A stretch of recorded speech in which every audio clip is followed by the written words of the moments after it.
नमस्कार। वीडियो की संख्या में देखते हैं भारतीय इतिहास और भारतीय इतिहास में प्राचीन भारत का इतिहास देखेंगे और प्राचीन भारत इतिहास के अंतर्गत वैदिक संस्कृति को देखेंगे। वैदिक सभ्यता को आर्य सभ्यता कहते हैं। वैदिक संस्कृति के अंतर्गत ये सारी जानकारी पूर्व के लेक्चर में दे चुके हैं और ये लेक्चर देखें तो आगामी सभी प्रतियोगी परीक्षाओं के दृष्टिकोण से अति महत्वपूर्ण साबित हो सकता है। जिसके अंतर्गत देखें तो यूपीपीएससी द्वारा आयोजित upper PT exam 2025, LT grade 2025, RO mains exam 2023, इसके अलावा यूपीट्रिपलएससी द्वारा आयोजित पेट 2025 के लिए भी लेक्चर अति महत्वपूर्ण है, क्योंकि उसके अंतर्गत जो सिलेबस दिया गया है यूपीपीएससी की जो सिलेबस उस पर चर्चा कर लें भारतीय इतिहास के अंतर्गत। तो भारत का इतिहास और भारतीय राष्ट्रीय आंदोलन जो टॉपिक दिया गया है वह संदर्भित टॉपिक देखें तो एलटी ग्रेड के जो 30 नंबर जीएस उसमें भी है, इसके अलावा अपर पीटी में भी है और आरओ मेंस का जो 120 प्रश्न ऑब्जेक्टिव टाइप पूछे गए उसमें भी है। पेट 2025 में भी संदर्भित टॉपिक है भारत का इतिहास में भारतीय राष्ट्रीय आंदोलन, जिसके अंतर्गत इतिहास के अंतर्गत भारतीय इतिहास के सामाजिक आर्थिक राजनीतिक पक्षों की व्यापक जानकारी विशेष ध्यान देना होगा। भारतीय राष्ट्रीय आंदोलन पर अभ्यर्थियों स्वतंत्रता आंदोलन की प्रकृति तथा विशेषताओं, राष्ट्रवाद का अभ्युदय तथा स्वतंत्रता प्राप्ति के बारे में सामान्य जानकारी अपेक्षित है। तो इसमें देखें इसके अंतर्गत हम वैदिक संस्कृति को देख रहे हैं। इसके अलावा यह जो lecture SPSC state public service commission के अंतर्गत 71वीं BPSC PT exam, MPSC, JPSC, RPSC, UPPSC, SSC साथ ही संघ लोक सेवा की परीक्षाओं के लिए भी यह लेक्चर अति महत्वपूर्ण साबित हो सकता है। तो चलिए इस लेक्चर को देखते हैं। इसके पूर्वावलोकन कर लें। पूर्व के लेक्चर में ये सारी जानकारी दी जा चुकी है, आप इसको एक बार गहन दृष्टि के रूप में देख लें। ये सारी जानकारी पूर्व के लेक्चर में दी जा चुकी है, तो इस पर हम चर्चा नहीं करने जा रहे हैं, इसको आप एक नज़र देख लें।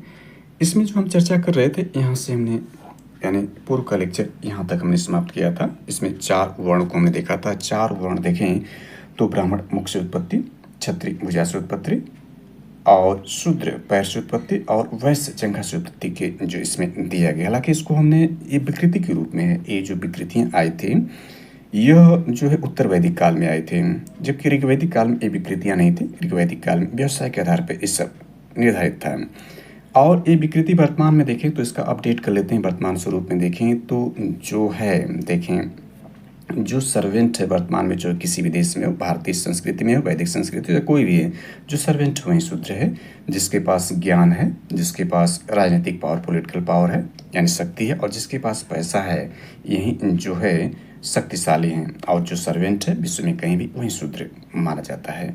और मनुष्य के शरीर में, मानव शरीर में भी देखें तो जो ज्ञान है दैट्स यानी मुख्य से उत्पत्ति का ही मतलब एक ज्ञान है मनुष्य के शरीर में। स्वतः इस सारे वर्ण मनुष्य के शरीर में ही पाए जाएंगे, यानी इसमें ज्ञान है और जो भुजाएं हैं, भुजाओं का मतलब पावर है और वैश्य यानी ये स्टमक पेट है, जिसमें देखें तो पेट के कारण ही सारी आर्थिक गतिविधियाँ होती है। और शूद्र यानी पैर और यानी शरीर की अपने स्वयं के शरीर की जो सफाई आदमी यानी मनुष्य स्वयं करता है तो शूद्र काम करता है। तो ये शरीर में स्वतः ये 4 वर्ण है और पूरे विश्व में देखें तो नॉलेज का पावर है, जिसके पास नॉलेज है दैट्स पावर, और जिसके पास पॉलिटिकल पावर है दैट्स पावर, जिसके पास पैसा है दैट्स पावर, और सर्वेंट जो होगा वो शूद्र होगा। तो वर्तमान में यह है, ये विकृति रूप में इसका था और मानव के शरीर में सारे गुण विद्यमान हैं। तो इसमें हम चर्चा कर लिया था। इसमें विवाह देखें तो विवाह एक पवित्र संस्कार है। 16 संस्कारों में विवाह एक पवित्र संस्कार था।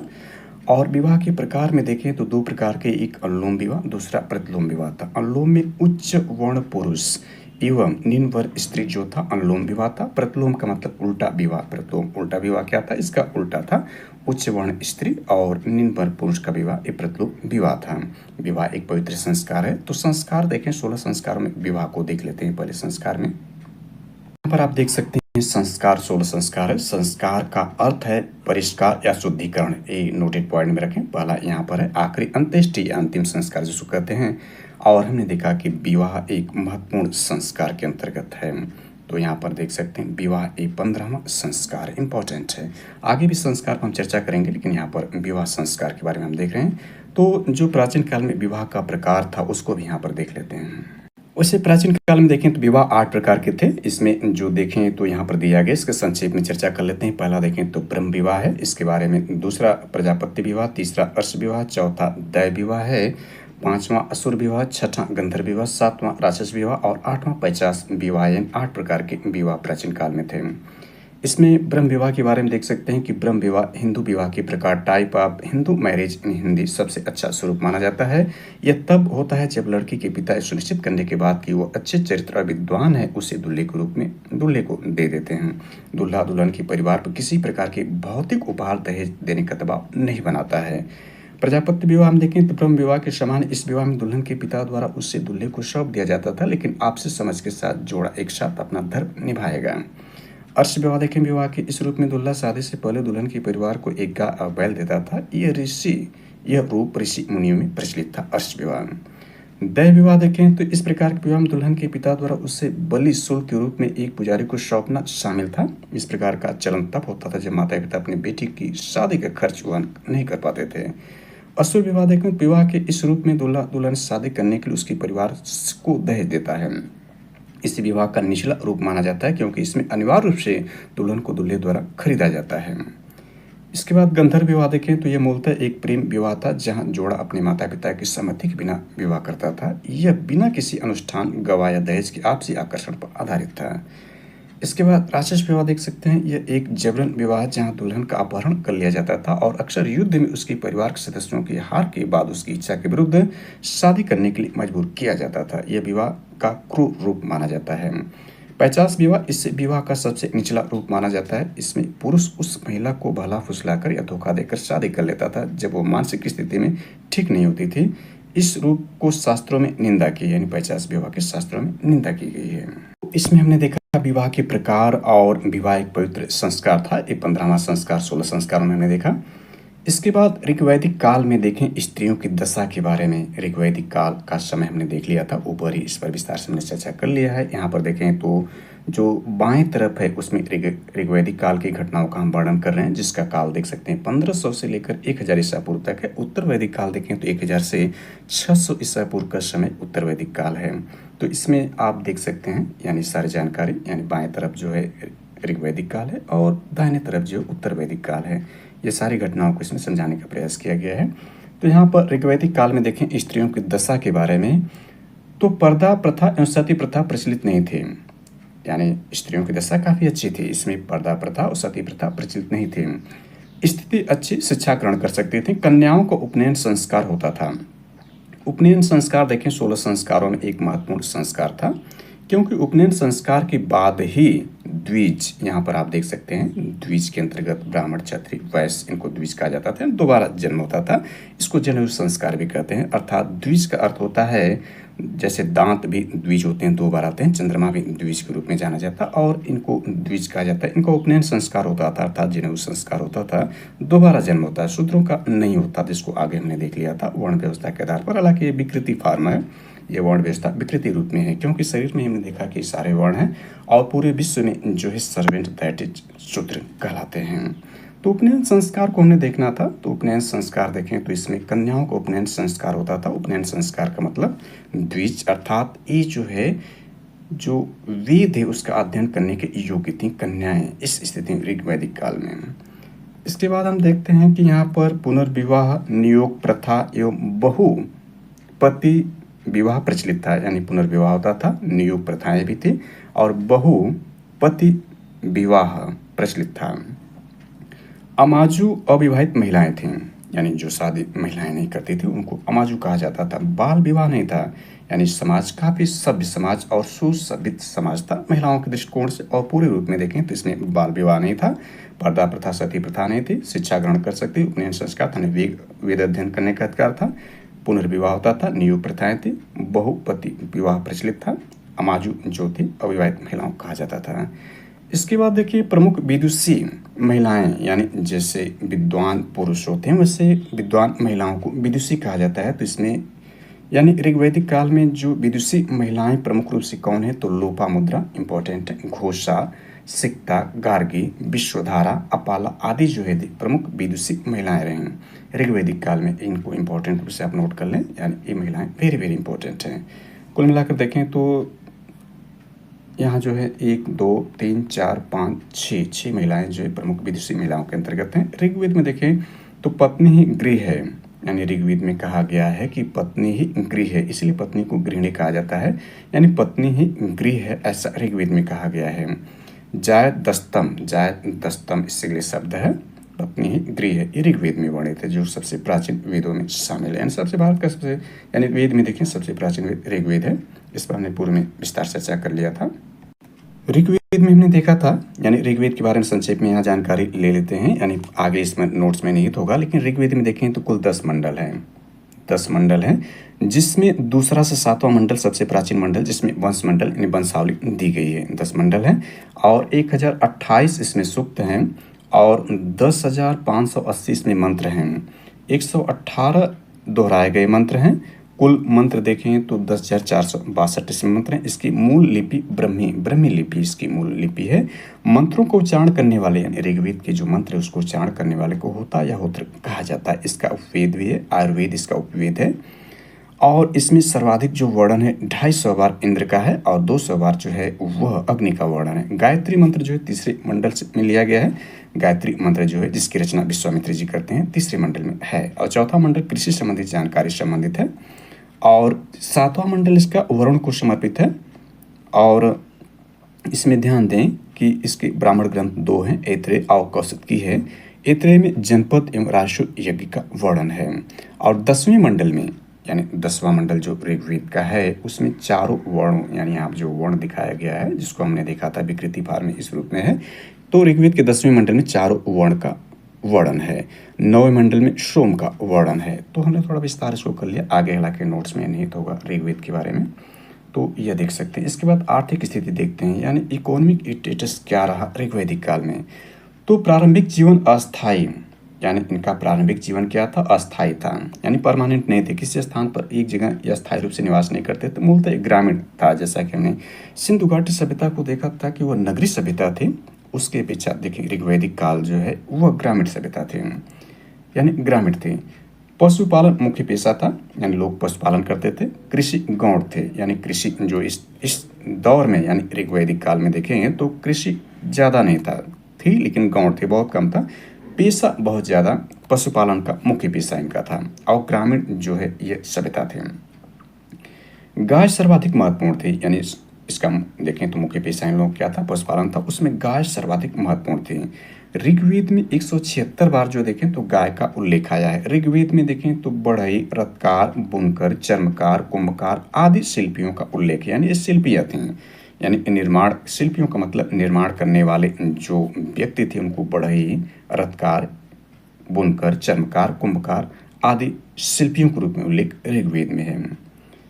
इसके बाद धार्मिक स्थिति देखें, यानी रिलीजियस स्टेटस देखें तो इसमें आर्य बहुदेववादी होते हुए एक ईश्वरवाद में विश्वास करते थे। आर्य जो है, आर्य को हमने समझ लिया था, श्रेष्ठ व्यक्ति। आर्य का मतलब होता है, कई बार ये पूछा एग्जाम में, ये बहुदेववादी यानी बहुत से देवताओं को मानते हुए भी एक ईश्वरवाद में विश्वास करते थे, यानी एक ईश्वर में विश्वास करते थे। प्रकृति का मानवीकरण कर उसकी पूजा स्वरूप, यानी प्रकृति को मानव स्वरूप प्रदान कर उसकी पूजा शुरू करने की प्रथा यहीं से देखें ऋग्वैदिक काल से शुरू होती है। मुख्यतः प्रकृति पूजक, यानी इनकी धार्मिक स्थिति क्या है, प्रकृति पूजक थे। आर्यों के देवताओं की श्रेणियां देखें, यानी जो आर्य थे, यानी जिनको आर्य का मतलब श्रेष्ठ व्यक्ति या कुलीन व्यक्ति कहा गया था, आगे हमने देख लिया था आर्यों के बारे में। तो इनके देवताओं की श्रेणियां देखें तो आकाश के देवता, अंतरिक्ष के देवता और पृथ्वी के देवता। तो इसमें आकाश के देवता जो थे वो वरुण, मित्र, पूषण, विष्णु, सूर्य, आदित्य, उषा, अश्विन थे। जबकि अंतरिक्ष के देवता के रूप में देखें तो इंद्र, रुद्र, वायु, मरुत आदि थे। पृथ्वी के देवता के रूप में देखें तो अग्नि, सोम, पृथ्वी, बृहस्पति, स्वस्ति आदि जो पृथ्वी के देवता के रूप में थे। इंद्र देखें तो सर्वाधिक प्रतापी एवं लोकप्रिय देवता, यानी ऋग्वैदिक काल में देखेंगे तो इंद्र सर्वाधिक प्रतापी एवं लोकप्रिय देवता था। आर्यों का युद्ध नेता, यानी आर्यों के युद्ध का नेता इंद्र थे। अग्नि देखें, ऋग्वेद की 5वें मंडल में अग्नि सूक्त दूसरे महत्वपूर्ण देवता, जिनका हमने देखा था कि ऋग्वेद में 200 बार वर्णन किया गया है। इंद्र का सर्वाधिक 250 बार वर्णन है। वरुण देखें तो तीसरा प्रमुख देवता, यानी वरुण जो थे तीसरे महत्वपूर्ण देवता थे। इनको जल का देवता, अन्य नाम इसका ऋतस्य गोपा था, यानी वरुण को ऋतस्य गोपा भी कहते हैं। धौरू देखें, घौरू देखें सबसे प्राचीन ऋग्वैदिक देवता, यानी जो घौरू हैं सबसे प्राचीन ऋग्वैदिक देवता हैं। चलिए आगे इसमें देखते हैं। तो यहाँ द्विज, द्विज का मतलब ब्राह्मण क्षत्रिय वैश्य, इनको द्विज, द्विज का मतलब 2 बार जन्म लेने के कारण द्विज कहा गया इनको, इन जनेऊ संस्कार का इनको द्विज कहा गया। द्विज अर्थ में देखें तो इसके कई अर्थ हैं, जैसे चंद्रमा का कई बार उगना या चंद्रमा भी द्विज कहा जाता है, दांत कई बार उगते हैं तो दांत को भी द्विज कहा जाता है। इनका उपनयन संस्कार होता था, उपनयन संस्कार का मतलब या इनका द्विज जनेऊ संस्कार होने के बाद वेद अध्ययन करने के योग्य ये होते थे। जैसा कि हमने देखा ऋग्वैदिक काल में नारियों को भी उपनयन का संस्कार मिलता था। तो संस्कार के अंतर्गत जो 16 संस्कार हैं, तो इन 16 संस्कार में देखें तो उपनयन संस्कार 11वां जो संस्कार उपनयन संस्कार इसको देख सकते हैं। तो ये सारे संस्कार, विवाह संस्कार 15वां संस्कार, अंतिम संस्कार अंत्येष्टि या जो है ये अंत्येष्टि संस्कार है। और संस्कार का मतलब परिष्कार या शुद्धिकरण होता है। तो ये सारे इसमें दिए गए देख सकते हैं। आगे इस पर हम विस्तार से चर्चा करेंगे। तो यहाँ पर हमने चर्चा कर ली। इसके बाद आर्थिक स्थिति इसमें देखते हैं। आर्थिक स्थिति का मतलब ऋग्वैदिक काल को हमने देख लिया, उत्तर वैदिक काल यानी ऋग्वैदिक काल के बाद जो काल है, जो कि देख सकते हैं इसमें जो 1000 से 600 BC का जो समय है, इसके जो उत्तर वैदिक काल है उसकी आर्थिक स्थिति का अवलोकन करें तो कृषि मुख्य पेशा यहाँ हो गया। यानी ऋग्वैदिक काल में क्या था, पशुपालन मुख्य पेशा था और मुख्य जो उसमें थी गाय थी। लेकिन यहाँ पर उत्तर वैदिक काल में कृषि मुख्य पेशा हो गया, पशुपालन यहाँ गौड़ हो गया। लोहे के उपकरणों से कृषि में वृद्धि हो गई, यानी यहाँ पर लोहे के उपकरण आ गए थे तो इससे कृषि में वृद्धि हो गई थी। शतपथ ब्राह्मण में कृषि क्रियाओं का उल्लेख है। हमने देखा था जो शतपथ ब्राह्मण है ये यजुर्वेद का एक ब्राह्मण ग्रंथ है।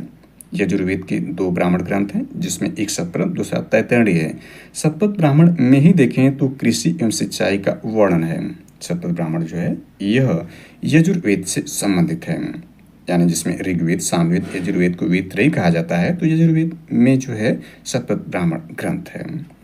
अथर्ववेद में सिंचाई साधनों यानी अथर्ववेद जो चौथा वेद है जिसकी रचना अथर्व ऋषि द्वारा की गई थी, अथर्ववेद यानी चौथा वेद है। यह इसमें सिंचाई के साधनों जैसे वाणाकूप एवं नहर यानी कुल्पा का उल्लेख मिलता है। वाणाकूप एवं नहर या कुल्पा का उल्लेख कहाँ मिलता है, अथर्ववेद में मिलता है। सिंचाई के साधन यह है। अथर्ववेद में देखें तो इसमें चांदी एवं गन्ने का सर्वप्रथम उल्लेख अथर्ववेद में ही मिलता है, अथर्ववेद में ही मिलता है। गोत्र शब्द का उल्लेख सर्वप्रथम देखें तो अथर्ववेद में ही मिलता है।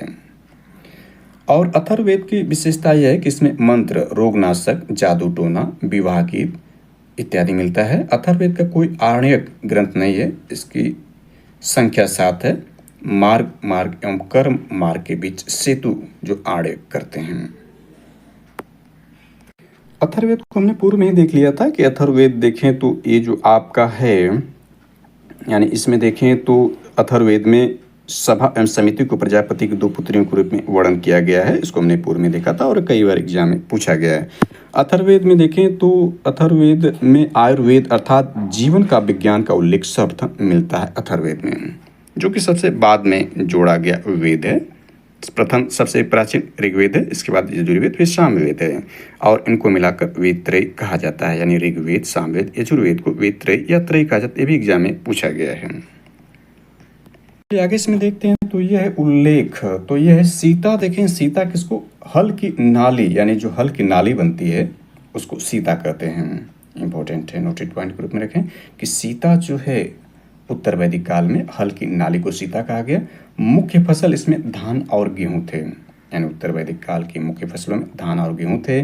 4 प्रकार के मृदभांड की जानकारी मिलती है, यानी उत्तर वैदिक काल में 4 प्रकार के मृदभांड की जानकारी मिलती है, जिसमें लाल, काले, चित्रित धूसर, काले पालिस्तार जो है ये मृदभांड। मृदभांड का मतलब मिट्टी के बर्तन या मिट्टी से बनाए गए जो बर्तन है उसमें 4 प्रकार के मिलते हैं। उसमें लाल है, रेड है, काला ब्लैक है, चित्रित धूसर है और काले पालिस्तार जो मृदभांड मिलते हैं उत्तर वैदिक काल में।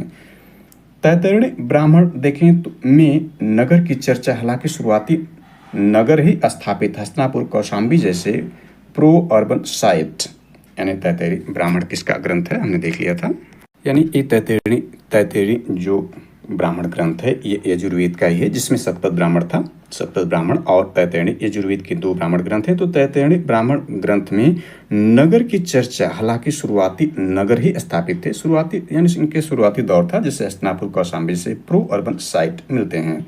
श्रेष्ठ व्यापारी थे, यानी उत्तर वैदिक काल में जो व्यापारी थे, व्यापार करने वाले थे, उनको श्रेष्ठिन या श्रेष्ठ कहा जाता था।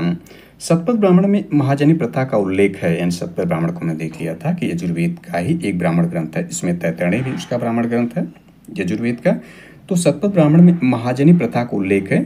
कुशी दिन सूदखोर, यानी सूदखोर को जो है कुशी दिन कहते थे, यानी शतपथ ब्राह्मण में कुशी दिन किसको कहा गया? सूदखोर को कहा गया है, यानी सूद देने वाले को, सूद पर जो पैसा देते थे उनको कुशी दिन कहा गया है। और इसी में शतपथ ब्राह्मण में महाजनी प्रथा का भी उल्लेख मिलता है। समुद्र का ज्ञान देखें तो वैदिक ग्रंथों में समुद्र ज्ञान वैदिक ग्रंथों में समुद्र का चर्चा सिक्का प्रचलित नहीं हुआ था, यानी उत्तर वैदिक काल में जो सिक्का है यानी क्वाइंस उसका प्रचलन नहीं हुआ था। समुद्र का ज्ञान था, यानी वैदिक ग्रंथों में समुद्र की चर्चा है इसलिए समुद्र का ज्ञान था। उत्तर वैदिक ग्रंथों में कपास का जिक्र नहीं है, बुनाई कढ़ाई होती थी, यानी उत्तर वैदिक ग्रंथों में जो है कपास का जिक्र नहीं है, जबकि हमने सिंधु घाटी सभ्यता में देखा था कपास का जिक्र था, यानी कपास था, काटन था। लेकिन यहाँ पर उत्तर वैदिक ग्रंथों में कपास का जिक्र नहीं है, लेकिन फिर भी बुनाई और कढ़ाई होती थी उत्तर वैदिक ग्रंथों में या उत्तर वैदिक काल में। महत्वपूर्ण शब्दावलियों के अंतर्गत देखें तो आपका जो महत्वपूर्ण शब्दावली धान के लिए, धान को ब्रीही कहा जाता था। इम्पोर्टेंट है कि धान जो है इसका प्राचीन नाम या वैदिक सभ्यता में, वैदिक संस्कृति में धान को क्या कहा जाता था? तो ब्रीही कहा जाता था। जौ को यौ कहा जाता था, गेहूं को गोधूम कहा जाता था, और उड़द को देखें तो माड़ कहा जाता था, और मूंग को मुदग, मूंग को जो है मुदग कहा जाता था वैदिक संस्कृति में या वैदिक सभ्यता में। जो है ये महत्वपूर्ण शब्दावली फसलों के लिए रही, वेरी वेरी इंपॉर्टेंट है। जैसे प्राचीन नदियों और आधुनिक नदियों को हमने देखा था, वैसे यह जो फसलें हैं इनका प्राचीन नाम और आधुनिक नाम इंपॉर्टेंट। इसके बाद धार्मिक स्थिति देखें, उत्तर वैदिक काल की रिलीजियस यानी धार्मिक स्थिति, रिलीजियस स्टेटस देखें उत्तर वैदिक काल में, तो धर्म एवं ऋतु की संकल्पना, यानी इस दौर में धर्म और ऋतु की संकल्पना प्रस्तुत की गई। प्रत्येक वेद के अपने पुरोहित हो गए, यानी प्रत्येक वेद का अपना अपना पुरोहित हो गया। जैसे देखें ऋग्वेद की पुरोहित को होता या होत्र कहते हैं, सामवेद की पुरोहित को उद्गाता कहते हैं, यजुर्वेद के पुरोहित को उदरो कहते हैं, और अथर्ववेद के जो पुरोहित थे उसको ब्रह्मा कहते हैं। तो प्रत्येक वेद की अपनी अपनी पुरोहित हो गई। ये कब हो गए? उत्तर वैदिक काल में। यज्ञ देखें तो सोम यज्ञ, अश्वमेघ यज्ञ, वाजपेयी यज्ञ, राजसूय यज्ञ। राजसूय यज्ञ जो था शक्ति प्रदर्शन के लिए किया जाता है, यानी इसमें देखें कितने प्रकार के महत्वपूर्ण यज्ञ हैं? 4 प्रकार के यज्ञ। पहला सोम यज्ञ, दूसरा अश्वमेघ यज्ञ, तीसरा वाजपेयी यज्ञ, और चौथा राजसूय यज्ञ था। राजसूय यज्ञ शक्ति प्रदर्शन के लिए किया जाता था। रुद्र विष्णु इस काल के अन्य देवता हो गए, यानी रुद्र और विष्णु जो है इस काल यानी उत्तर वैदिक काल में अन्य देवताओं के रूप में, प्रतिष्ठित देवताओं के रूप में आ गए। रुद्र का मतलब भगवान शिव जो है, आज भी सबसे इनको कालों का काल, महाकाल या महादेव कहा जाता है। देवों का देव देवों को देव महादेव कहा जाता है। तो आज भी ये सबसे महत्वपूर्ण देवताओं में है। विष्णु जो है यह पालन करता है, और ब्रह्मा जी जो है वह निर्माण करता है। तो आज भी देखें तो ये महत्वपूर्ण देवताओं में शामिल हैं। और इनकी जो देखें अन्य देवताओं में कब से आते हैं? उत्तर वैदिक काल में आते हैं। उत्तर वैदिक काल में अन्य देवताओं के रूप में ये प्रतिष्ठित होते हैं रुद्र। हालांकि रुद्र देखें तो पशुपति के रूप में इस सिंधु घाटी सभ्यता में भी महत्वपूर्ण रूप से पाए जाते हैं। तो यह रहे। इसके बाद देखें इंद्र के बदले प्रजापति सृजन देवता को सर्वोच्चता, यही ब्रह्मा, प्रजापति का मतलब ब्रह्मा, सृजन देवता के रूप में सर्वोच्चता इस समय मिलती है। तो ये जो है त्रिदेव कहलाते हैं, यानी ये प्रजापति सर्वोच्च देवता सृजन के देवता हैं, और यह पालन के देवता हैं, और यह विनाश कालों के महाकाल महादेव, देवताओं के भी देवता जो हैं वो महादेव हैं, देवों के देव महादेव माने जाते हैं। इसके बाद देखें तो मृत्यु की चर्चा शतपथ ब्राह्मण, यानी शतपथ ब्राह्मण को हमने देख लिया था। यजुर्वेद के ब्राह्मण ग्रंथों में शतपथ ब्राह्मण और तैत्तिरीय है, तो इससे मृत्यु की चर्चा शतपथ ब्राह्मण यानी यजुर्वेद में है। मोक्ष की उपनिषद में, यानी मोक्ष की चर्चा उपनिषद में, पुनर्जन्म की बृहदारण्यक उपनिषद में, निष्काम कर्म सिद्धांत ईशोपनिषद में दिया गया है। यहाँ उपनिषद की चर्चा कर लेते हैं। तो देखें जो ऋग्वेद है उसके 2 उपनिषद है, ऐतरेय और कौसतकी है। यही ब्राह्मण ग्रंथ भी ऋग्वेद के हैं। और सामवेद के देखें जो उपनिषद है वह छांदोग्य उपनिषद है, जैमिनी उपनिषद है। और यजुर्वेद के देखें तो इसके जो आपके हैं 3 उपनिषद हैं, कठोपनिषद है, बृहदारण्यक है और ईशोपनिषद है। अथर्ववेद में देखें तो इसके भी 3 उपनिषद है, मुंडोक उपनिषद है, प्रश्नोपनिषद है और मांडुक्य उपनिषद है। तो यहाँ पर जो दिया गया है उसमें देखें तो मोक्ष का उपनिषद में सिद्धांत, और यहाँ देखें बृहदारण्यक जो उपनिषद है, बृहदारण्यक उपनिषद देखें तो ये यजुर्वेद से संबंधित है। यजुर्वेद से संबंधित होने का मतलब ये हुआ कि बृहदारण्यक में देखें तो इसे पुनर्जन्म का सिद्धांत बृहदारण्यक में है।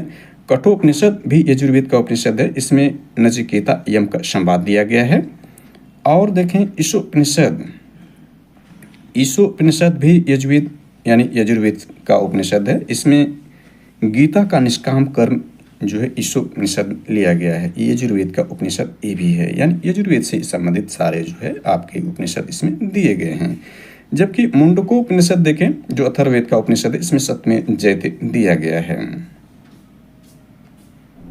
इसमें नोटेड पॉइंट है कि उपनिषद का मतलब वेदांत होता है, और कुल संख्या उपनिषद की कुल संख्या 108 है, जिसमें 11 महत्वपूर्ण है। और देखें सामवेद का जो उपनिषद है छांदोग्य उपनिषद, इसमें तीनों आश्रम एवं भगवान श्री कृष्ण का उल्लेख जो है वह छांदोग्य उपनिषद में है। इसी में चारों आश्रमों का भी उल्लेख है, यानी चारों आश्रमों का उल्लेख देखें तो जबालो उपनिषद में है। जबालो उपनिषद में जो है चारों आश्रमों का उल्लेख मिलता है। और इसमें देखें श्वेताश्वर उपनिषद में सर्वप्रथम भक्ति शब्द का प्रयोग किया गया है। अगले लेक्चर में हम महत्वपूर्ण शब्दावलियों पर चर्चा करेंगे, यहाँ देख सकते हैं। इस पर हालांकि हमने पूर्व में चर्चा कर, लेकिन ये सारे जो है ऋग्वेद की 10 मंडल इत्यादि जो उपनिषद वेदांत अभी हमने देखा, ये सारे जो लेक्चर है अगले लेक्चर में कवर करने का प्रयास करेंगे। तो थैंक्स फॉर वॉचिंग दिस।